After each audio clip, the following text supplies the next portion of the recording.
बिस्मिल्लाहिर्रहमानिर्रहीम, अस्सलाम वालेकुम नाज़रीन, मैं हूं कंबर ज़ैदी। प्रोग्राम देख रहे हैं आप कैपिटल टुडे। नाज़रीन, पीडीएम का इत्तेहाद गैर फितरी है। शुरू दिन से हमें ये बातें सुनने को मिल रही थी, हुकूमत ये दावे कर रही थी और आज ये बात खुलकर सामने आ गई। पीडीएम का इजलास हुआ और इस इजलास में तय होने था कि ये इस्तीफे होंगे, लॉन्ग मार्च होगा, क्या होगा।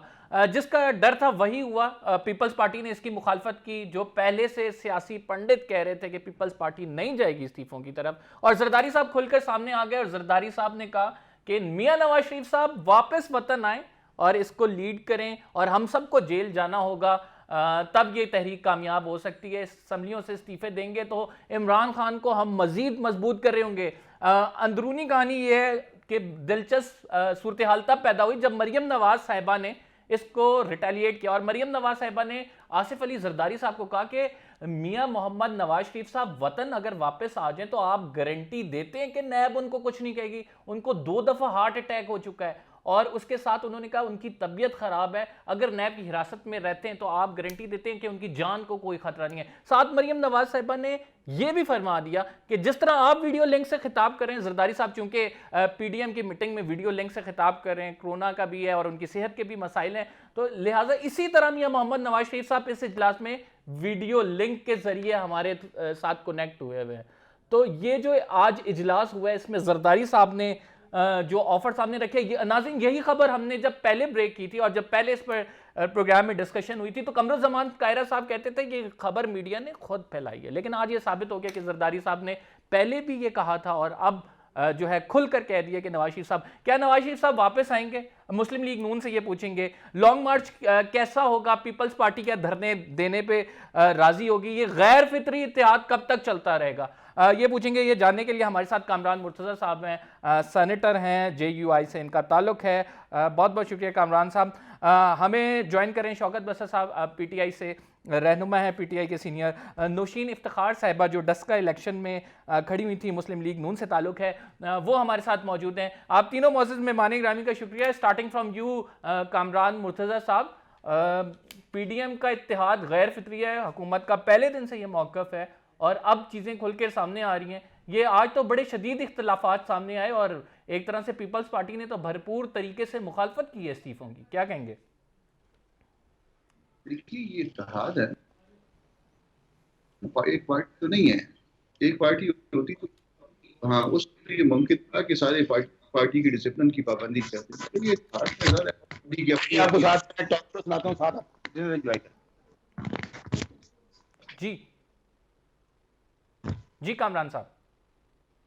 तो हर पार्टी की अपनी अपनी राय है, इसमें ये इन बातों का इम्कान मौजूद हुआ करता है और अगर किसी पार्टी ने इख्तलाफ किया है या रिजाइन करने से इनकार किया है या उसके लिए कोई कंडीशन रखती है तो नो इशू, वो उस पार्टी का नुक्ता नजर है, उसको बैठ के या तो वो कायद करेंगे या कायल हो जाएंगे। ये मामला आगे चल रहे हैं, चला देखते हैं इसको आगे क्या ऊंट किस करवट बैठता है। कामरान साहब, जितना इजीली आप कह रहे हैं इतना असल में जी इतना इजीली जिस तरह आपने एक्सप्लेन किया इतना आसान मामला नहीं है।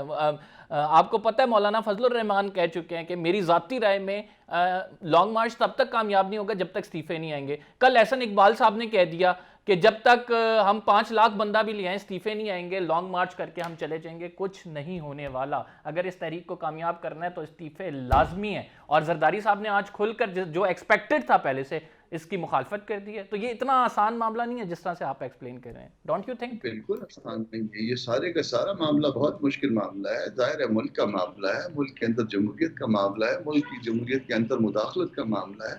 तो ये बिल्कुल आसान बात नहीं है, मगर आसान मुश्किल बात को भी आसान अल्फाज में बाज़ औक़ात कहना पड़ता है ना।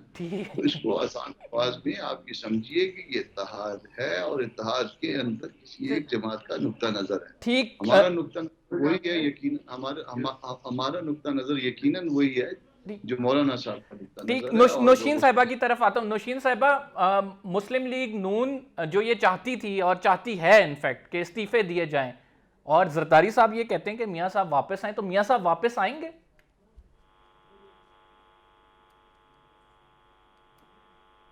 नौशीन साहिबा, आप हमारे साथ मौजूद? नौशीन साहिबा की जो है टेलीफोन लाइन मुनक़ता हो गया। हम दोबारा नौशीन साहिबा से कनेक्ट होने की कोशिश करते हैं कामरान मुर्तजा साहब, आपकी जानिब भी आऊंगा, आपको लगता है मियां साहब वापस आएंगे? उनको यकीनन वापस आना चाहिए और ये मेरी राय है। और इवन वो बीमार भी हैं, मुझे पता है कि वो बीमार हैं और उनको कॉम्प्लिकेशंस हैं, इलाज का भी मसला है। मगर जब आदमी पॉलिटिक्स करता है तो फिर अपने लोगों में पॉलिटिक्स करता है, और उसमें इलाज अगर है, दस्तयाब है या नहीं है, ये सारा कुछ मेरे अपने ज़ाती ख्याल में ये सब कुछ अपने अपने लोगों के अंदर ही जो है ना ये सारी फैसिलिटी अवेल करनी चाहिए, ताकि लोगों को इस हवाले से जो है ना उनकी एक वो बंदे रहे आपके साथ कि वो आपके साथ हैं या आप उनके साथ हैं या लोग आपके साथ हैं।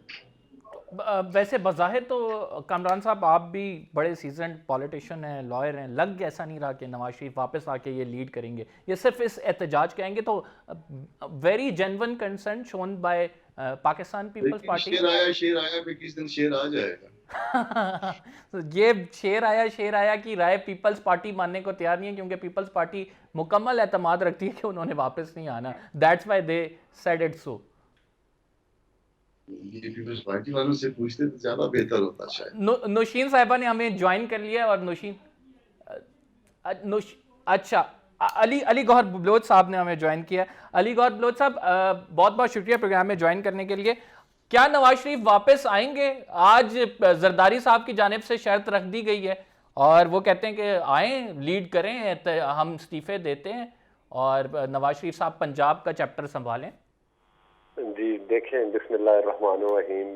कंबर, बात यह है कि मियां नवाज शरीफ साहब वो लीडर हैं जब उनकी अहलिया, आपको पता है कि जिंदगी और मौत की कश्मकश में थी, और पाकिस्तान के लिए और पाकिस्तान में कानून और आइन की बालादस्ती के लिए वो वापस आए। ना सिर्फ खुद आए, हालांकि उन्हें पता था कि जो उन पर मुकदमात कायम किए गए हैं वो झूठे हैं, और वक्त के साथ साथ ये जो है मतलब सच्चाई कौम को पता भी चल जाएगी। और उसके बाद जिस तरह की वीडियोस आई, आपने देख लिया कि वो चीज़ें जो हैं वो क्लियर हो गई कि ये एक साजिश और प्लानिंग के तहत मियां नवाज शरीफ साहब के खिलाफ मुकदमात बनाए गए और वो वापस आए। देखिए, पीडीएम की तहरीक जो है वो कामयाबी की तरफ गामजन है, और इसमें आपको पता है कि ये कामयाबी आज के दिन जो है ना, उसका कामयाबी का भट्टा बैठने लगा है, क्योंकि जरदारी साहब ने हाथ खड़े कर दिए। उन्होंने कहा सेनेटर इसहाकदार साहब ने क्यों नहीं वोट डालने आए, बड़ा जेन्युइन इतराज किया है उनका। जो है चेयरमैन से रह गए बनने से यूसुफ रजा गिलानी साहब, उन्होंने कहा सेनेटर साहब ने ना हमें उसमें वोट डाला है कौमी असम्बली में, ना चेयरमैन सेनेट के, हालांकि वो इनकी एक सीट काउंट होती है, नंबर गेम इतना इंपॉर्टेंट था, एक एक सीट का मुकाबला था, क्यों नहीं आए इसहाकदार साहब? जी देखें, बात यह है कि जो जहां तक ताल्लुक है अपना सेनेटर साहब का, आप बता रहे हैं, वो लाजमी तौर पर उनके ऊपर भी वही केसेस हैं जो मियां नवाज शरीफ साहब के खिलाफ आपको पता है कि झूठे केसेस बनाए गए हैं। पीडीएम एक वो तहरीक है जिसमें तमाम चीजें आपस में बामी मशावरत के साथ तय की जाती हैं, और इनमें हर इश्यूज को डिस्कस किया जाता है। यकीनी तौर पर इसमें मियां नवाज शरीफ साहब की जो वापसी किया अगर डिस्कस किया गया है तो ये कोई नई बात नहीं है, ये पहले भी डिस्कस किया जाता है, और जो भी इस प्लेटफॉर्म पर फैसले होते हैं वो बाहमी मुशावरत के साथ होते हैं।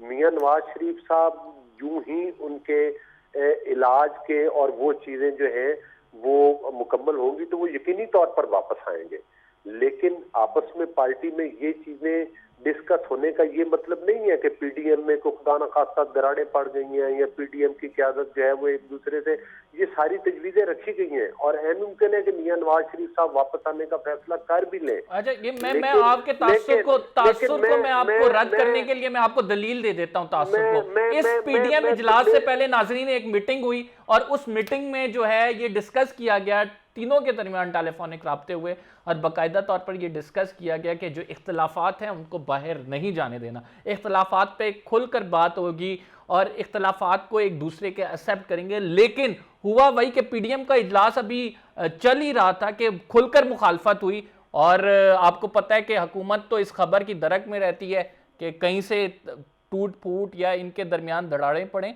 तो जरदारी साहब ने वो जवाब फराम कर दिया। शौकत बसर साहब, आपसे जानना चाहूँगा, आज जो जरदारी साहब ने किया है, आप तो उनकी पार्टी में भी रह चुके हैं, आपको बेहतर तरीके से पता है पीपल्स पार्टी ने क्या पॉलिटिक्स चली है, जरा नजर डालें ना इस पे। कमर जैदी, पहले तो मैं सेनेटर कामरान मुर्तज़ा साहब को मुबारकबाद पेश करता हूँ कि वो सेनेटर मुंतखब हुए और हमारी नेक तमन्नाएं दुआएं उनके साथ हैं।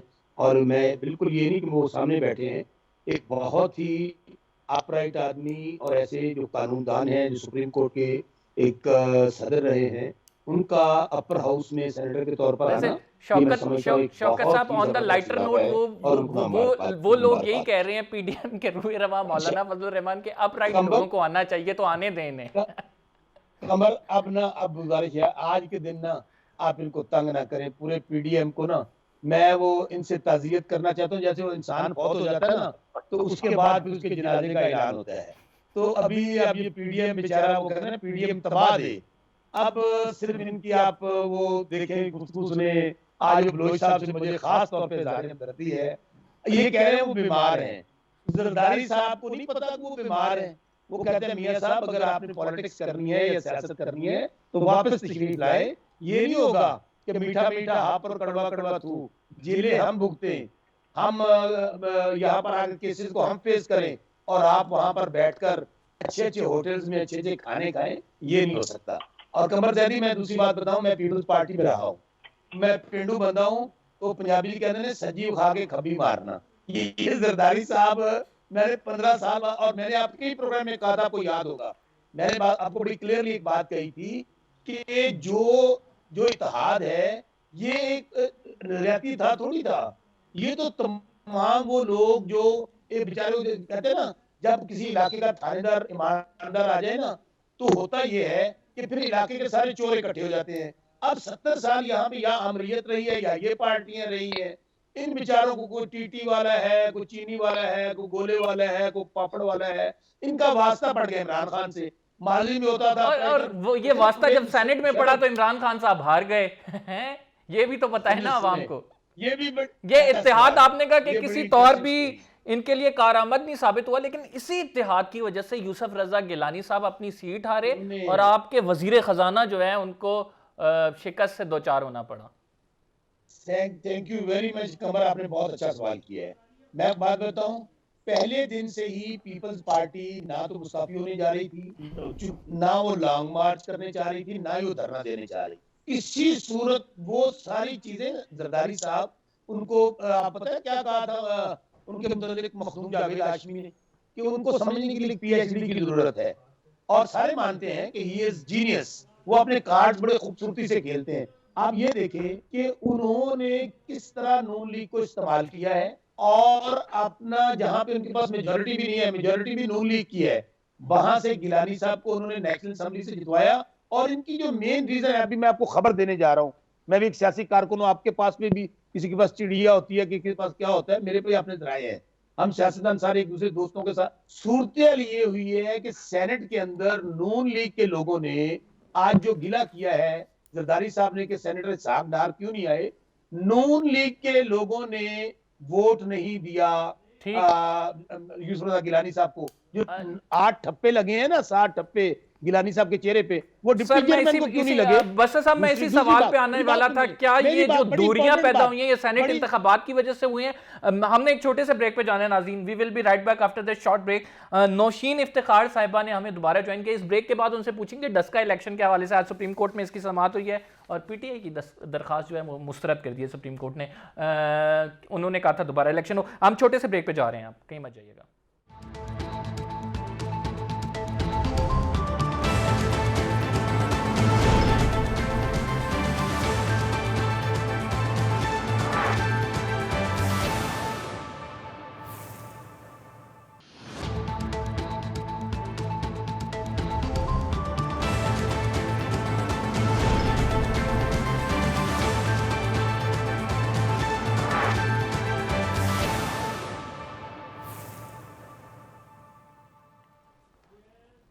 वेलकम बैक नाज़रीन। रमज़ान शुगर मिल केस के हवाले से मरियम नवाज़ को जब तलबी का नोटिस किया गया और उसके बाद समाअत हुई, हमने देखा कि उस समाअत के बाद मरियम नवाज़ साहिबा ने जो है तनकीद का निशाना बनाया नैब को, और उसका एक रद्द अमल आया है। एक प्रेस रिलीज़ आई है जिसमें कहा गया कि मरीम नवाज़ की सियासी मसरूफियात के बायस इन्हें कुछ वक्त के लिए तलब नहीं करने का फ़ैसला किया था, लेकिन इसका नाजायज़ फ़ायदा उठाया गया और मुस्तकिल तौर पर एहतसाब के अमल को चैलेंज किया गया। साथ ये भी कहा कि एहतसाब अदालतों के बाहर जो जारी बयानात हैं उनमें शिद्दत पसंदी का मंसूबे के अक्कास हैं वो, और मरीम नवाज़ साहिबा के बयानात झूठे तासुर को तरवीज देते हैं। आज नैब की जानिब से इस प्रेस रिलीज़ पे डिस्कस करते हैं। कमरान मुर्तज़ा साहब, मुझे ये बताएं कि एक तो मरीम नवाज़ साहिबा ने मौलाना फजलुर रहमान की भी अगर बात की जाए, जिस तरह से आप लोग कहते हैं कि नैब पॉलिटिकल इंजीनियरिंग कर रहा है, नैब ये कर रहा है, एक नैब एक इदारा है, उसकी इज्जत और तकरीम उस तरह से क्यों नहीं की जाती जिस तरह से करने का, मतलब जिस तरह से आप लोगों की जानिब से बयानात आते हैं। अब हम देख रहे हैं कि पाकिस्तान के इदारे पार्टीज की शेप एक इख्तियार करते जा रहे हैं। इलेक्शन कमीशन, इमरान खान ने इलेक्शन कमीशन पे तनकीद की, और इलेक्शन कमीशन की जो उसके बाद प्रेस रिलीज थी वो देखने वाली थी, ऐसा लग रहा था एक इंस्टीट्यूशन नहीं एक फर्द बोल रहा है जो मुखालिफ पार्टी में। इसी तरह नैब पे अगर मरीम नवाज साहिबा बोल रही हैं तो नैब की प्रेस रिलीज आज जो है इस बात की अक्कास है। तो ये इदारों के दरमियान तनाव पार्टीज के साथ क्यों हो रहा है सर? बात ये कि अगर अदालतों को इदारे समझा जाए और उनको दुरुस्त तरीके से वो अपॉइंटमेंट्स हो, मेरिट्स पे अपॉइंटमेंट्स हो, तो यकीनन जो है वो कोई भी उन पे उंगली नहीं उठाएगा और लोग जो है ना उनकी इज्जत करेंगे, एहतराम करेंगे। यहाँ पे सूरत ये देगी एक दफा सजाए की सूरत हाल रही है कि प्रॉपर्टी आइकॉन जो है ना वो आपकी जो है अपॉइंटमेंट्स में इन्वॉल्व हो जाते हैं। ये जिसका नाम मैंने लिया शायद आपको भी समझ में आ गया होगा और पाकिस्तान में बहुत सारे लोगों को भी समझ में आ गया होगा। जिन अपॉइंटमेंट्स के बारे में कह रहा हूँ उनके बारे में भी समझ में आ गया होगा कि किसके बारे में मैं कह रहा हूँ। तो जब सूरत ये होगी कि प्रॉपर्टी का आइकॉन या आप उसको जो है छोटे अल्फाज में प्रॉपर्टी डीलर कह रहे हैं, अगर वो आपके इतने बड़े बड़े इदारों के उसमें अपॉइंटमेंट के उनके हेड्स की अपॉइंटमेंट में इन्वॉल्व होता है तो किस्मत का अल्लाह बेहतर है। ये बदकिस्मती आप इसको की ये जो भी आप कहिए, मगर ये ऐसा है और ये मामला जो है इस तरह से कंट्रोल होते हैं और मामला जो है इस तरह से डील इस तरह से हुआ करती है और जाहिर है उस मामलों में कोई जामिन हुआ करता है कोई। लेकिन कामरान साहब, आप नहीं समझते ये कल्चर खत्म होना चाहिए कि इदारों पे जो सियासी पार्टियों की जानिब से कीचड़ उछाला जाता है, इससे इदारों पे ट्रस्ट नहीं रहता लोगों का? चलना चाहिए, मगर अदारों के सरबराहों को चाहिए कि वो इस्तेमाल होने से इनकार कर। अगर अल्लाह पाक ने और उसके बाद इस मुल्क ने इस कौम ने कोई किसी को इज्जत दी है तो वो इस इज्जत को बचाएं अपने अंदर, वो उस इज्जत के साथ जो है ना वो इस दुनिया से जाना जाए वो पसंद करें, वो ऐसी रकम न करें कि जिसके बाद जो है ना उनको एक नेगेटिवली याद रखा जाए, नेगेटिवली जो है ना उनके बारे में जो है ना वो राय कायम की जाए। ठीक नाज़रीन, हमारे साथ नौशीन इफ्तिखार साहिबा मौजूद हैं। जी कामरान साहब, मैं आपकी जानिब आता हूँ। नौशीन इफ्तिखार साहिबा ने हमें ज्वाइन किया है। आज डस्का इलेक्शन के हवाले से सुप्रीम कोर्ट में इसकी हियरिंग भी थी और सुप्रीम कोर्ट ने जो पीटीआई की दरखास्त थी कि 20 पोलिंग स्टेशन का दावा किया गया था उस पर इलेक्शन होने चाहिए, वो फौरी तौर पर तो सुप्रीम कोर्ट ने उसे इंटरटेन नहीं किया, मुस्तरद कर दिया कि उन्होंने कहा पूरे हल्के में दोबारा इलेक्शन कमीशन के पास इख्तियार है तो पूरे हल्के में होना चाहिए। नौशीन साहिबा, ये आखिर पीटीआई मुताद्दिद दफ़ा ये मौक़िफ़ क्यों अपना चुकी है और आपकी जानिब से भी 20 हल्के कहे गए थे, तो आप समझती हैं कि कहीं ना कहीं इलेक्शन कमीशन का ये फैसला अक्कासी करता है कि वो पार्टी की साइड ले रही है? आप समझती हैं इसे? जी बिस्मिल्लाहिर्रहमानिर्रहीम। देखें जी, पहले तो ये 20 पोलिंग स्टेशन वाला जो एप्लीकेशन है ना हमारी, वो ही जो है वो 20 + 36 पोलिंग स्टेशन है, तो दैट इज 56। आज भी जो सुप्रीम कोर्ट में हमारे लॉयर ने या बल्कि उन्हीं के लॉयर ने वो एप्लीकेशन वो जो थी प्रेयर उसको रीड भी किया, तो टोटल जो है वो 56 की तो थी वो जो वहां पे हमने एट द स्पॉट दी थी, और बाकी 40 वो पोलिंग स्टेशन है जो ईसीपी में लिखा है कि जहाँ पे फायरिंग होती रही और जहाँ पे जो है पोलिंग बंद रही फॉर आवर एंड मतलब 2 आवर्स। तो ये तो टोटल जो है ये 90 के जो है वो करीब आज भी जब जो हमारे सुप्रीम कोर्ट में जजेस हैं उन्होंने टोटल किया तो that is like 90 polling station जो कि जहाँ पे पोलिंग रुकी रही और जहाँ फायरिंग हुई और इस तरह के केसेस हैं, तो वो टोटल ये था। और जो बार बार चाहते हैं हमारी पीटीआई कि वो स्टे लेने के लिए आते हैं कि इलेक्शंस को जो है वो किसी तरह स्टे हो जाए और स्टे ऑर्डर पे ये इलेक्शन कंटेस्ट ना करें, क्योंकि वो आप नई धांधली कैसे प्लान करेंगे, उसके लिए टाइम चाहिए ना उनको। तो बेसिकली ये है उनका स्टैंड। तो आपका अभी भी ख्याल है कि एक इलेक्शन जो कि कैंसिल हुआ हो, जो इलेक्शन कमीशन में दरखास्त गई हो, इलेक्शन कमीशन ने पूरा इलेक्शन ही कैंसिल कर दिया हो, उसके बाद इतनी चीजें सामने आई हो, इतना बड़ा इशू बना हो, सुप्रीम कोर्ट तक मामला चला गया हो, पीटीआई फिर से धांधली करेगी? देखें जी, पहले तो उनका यही था डिसीजन के उनका यही था उनका भी डिसीजन, बल्कि मैं कहूंगी कि जो भी फैसला ईसीपी का आएगा हम उसको मानेंगे, और जो भी ईसीपी री इलेक्शन का कहेगा, री पोल का कहेगा, हम उसको चैलेंज नहीं करेंगे, हम एक्सेप्ट करेंगे। लेकिन फिर उन्होंने एज यूजुअल यू टर्न लिया। चलें इसी यू टर्न पे शौकत बसरा साहब रिस्पॉन्ड करना चाह रहे हैं। बसरा साहब, क्या डस्का का एक इलेक्शन है? खान साहब तो बातें करते थे कि हम अभी मैं असम्बलियां तहलील कर दूंगा, एक इलेक्शन की रीपोलिंग पे आप सुप्रीम कोर्ट तक जा पहुंचे हैं। कमर, पहली बात तो ये है कि ये हमारा आईनी और कानूनी हक है जो हमने इस्तेमाल किया, हमने कोई गैर आईनी काम नहीं किया, पहली बात। दूसरी बात, सुप्रीम कोर्ट ने जो फैसला दिया है हम इसको वेलकम करते हैं। बस साहब मुझे सवाल करने दें, काइंडली प्लीज मुझे सवाल करने दें। एक तरफ आप टॉक शोज में आके एक इतने हाई मॉरल ग्राउंड्स जो है ना बिल्ड कर देते हैं कि जी कोई मसला ही नहीं है सर, हम करेंगे, देख लेंगे, असम्बलियां तहलील कर देंगे, ये हो जाएगा। दूसरी तरफ आप जब सुप्रीम कोर्ट जाते हैं उसे कानूनी हक का कवर दे देते हैं। तो यार यहाँ पे आप इतने हाई लेवल ना लेके जाएं, या फिर आप वहां पे ना इतना सुप्रीम कोर्ट के पास जाएं। कानूनी हक बिल्कुल आपका है, लेकिन अगर आपने मोरल ग्राउंड्स बिल्ड किए तो उनपे आपको उतरना चाहिए ना पूरा।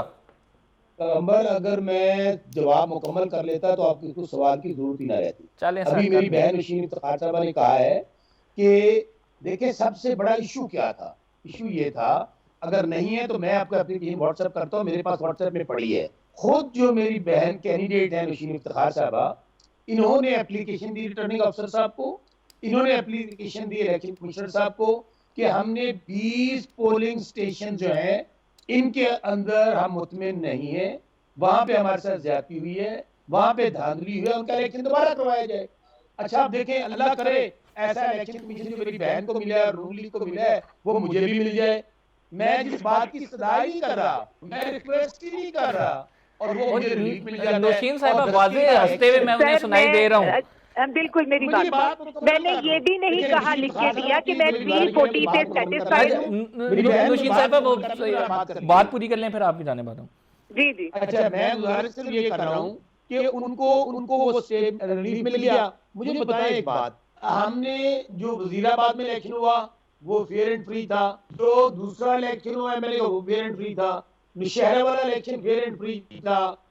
क्या यही इलेक्शन था जो अनफेयर हुआ है? चलिए इस बात को मान भी लें। और दूसरी बात, मुझे एक बात बताएं, क्या ये सीट जीत जाने से या हार जाने से क्या हमारी हुकूमत खत्म हो जानी है या हमारी हुकूमत पे कोई असर पड़ना है? Not at all.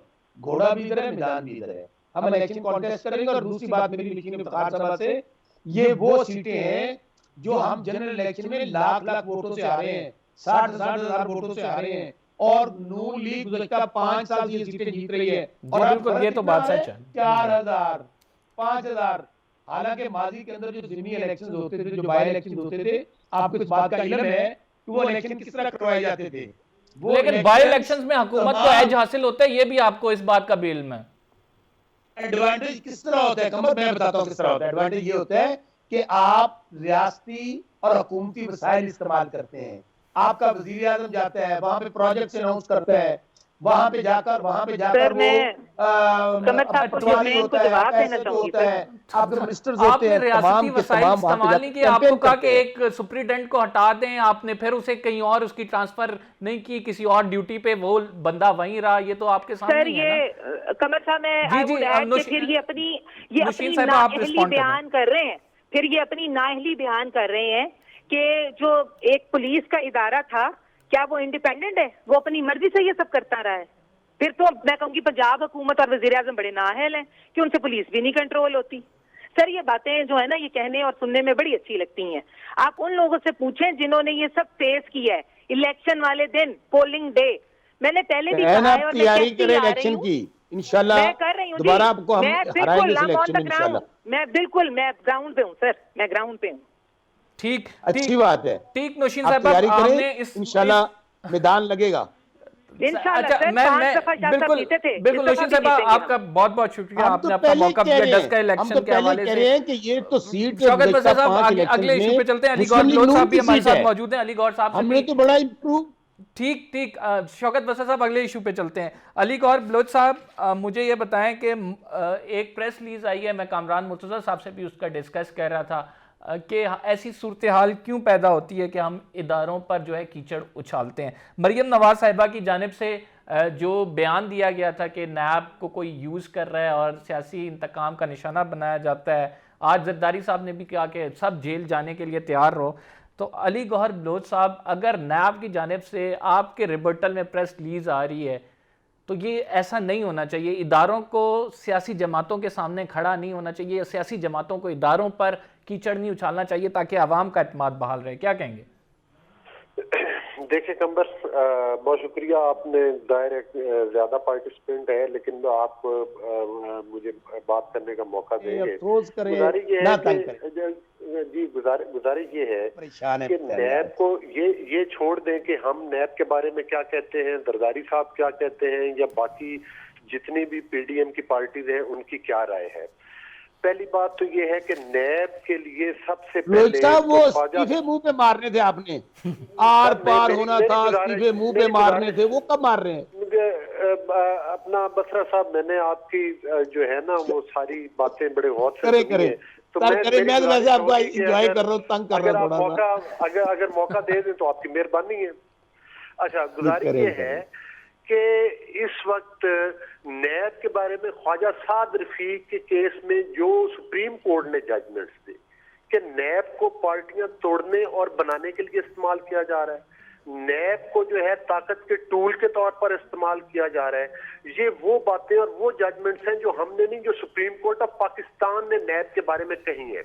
और आप मुझे ये बताएं कि जब से ये हुकूमत आई है और जब से ये बेदर्दी के साथ पाकिस्तान के खजाने को लूट रहे हैं, चाहे वो चीनी का स्कैंडल है, चाहे वो फॉरेन फंडिंग केस है, चाहे वो बीआरटी पिशावर है, चाहे वो सुनामी ट्रीज है, आपने देखा होगा कि किसी भी जगह के ऊपर इनमें से किसी बंदे के ना अकाउंट्स मुंजमद किए गए हैं, ना इनका 90 लोग का रिमांड लिया गया है। अली गौर साहब, वही बात है, एक तरफा एहतसाब हो रहा है, इस वजह से आप लोगों की जानिब से ये स्टेटमेंट दी गई है। नाज़रीन, एक छोटे से ब्रेक पे जाते हैं और उस ब्रेक के बाद ये तीनों पार्टिसिपेंट हमारे साथ मौजूद हैं।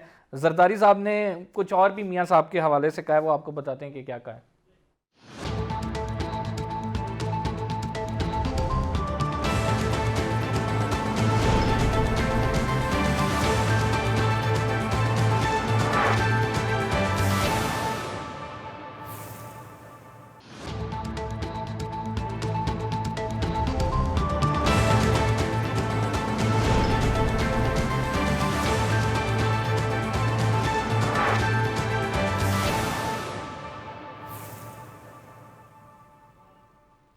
वेलकम बैक नाज़रीन। क्या पीडीएम में इख्तलाफ की वजह सेनेट इलेक्शन बना है, इस पर बात करेंगे। कामरान मुर्तज़ा साहब, ये क्या हुआ 54 वर्सेस 44? आप लोगों की तो ज़्यादा तादाद थी, ये क्यों हुआ आप लोगों के साथ और किसने किया? देखिए, इसमें तो जरदारी साहब को तो नाराज नहीं होना चाहिए, उनके कैंडिडेट को गिलानी साहब को तो पूरे वोट मिलेंगे। नाराज अगर होना चाहिए तो हमको होना चाहिए, मगर हम तो नाराज नहीं हैं। उनके तो चलो स्टैम्प या इधर लग गई या उधर लग गई या मुंह पे लग गई या नाम पे लग गई, मगर वो है एक बॉक्स में, तो उस हिसाब से तो वो अगर उनकी अपनी कैलकुलेशन है उस हिसाब से जीतते हैं। और जो मुझे जो पता है वो तो ये जो स्टैम्प कहाँ पे किसने लगानी है और किसने कहाँ पे लगानी है, ये तो पीपल्स पार्टी ने खुद लाइन दी थी, खुद बताया था। उसमें सईद गनी साहब बता रहे थे, सईद गनी साहब बैठे हुए थे, तो उनको तो नाराज नहीं होना चाहिए। हम तो हमें तो जो है ना वो 7 वोट पर नहीं मिले हैं, उनको तो मिले हैं वो।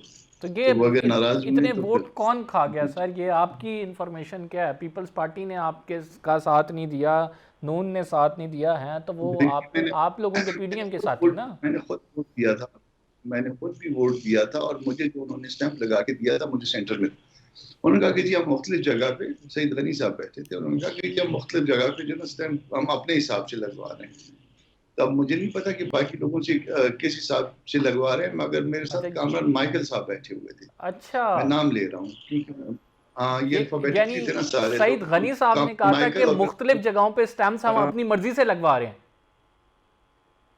कामरान माइकल को जो चिट मिली थी वो स्टैम्प जो है वो उसके नाम पे थी, यूसुफ रजा गिलानी साहब के, वो उन्होंने मुझे दिखाई भी थी। तो वो सईद गनी साहब ने जो इंस्ट्रक्शंस दी थी सब ने उसी को फॉलो किया था।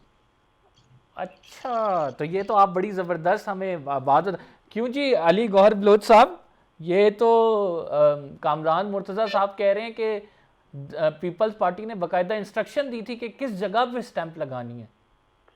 जी बिल्कुल, एक वीडियो भी आई है जिसमें मतलब है कि वो सेक्रेटरी जो असेंबली है उससे उन्होंने वजाहत की है कि जिस खाने में नाम होता है उस खाने में किसी भी जगह पर लगाई जा सकती है स्टैम्प। और यूसुफ रजा गिलानी साहब इलेक्शन जीते हुए हैं।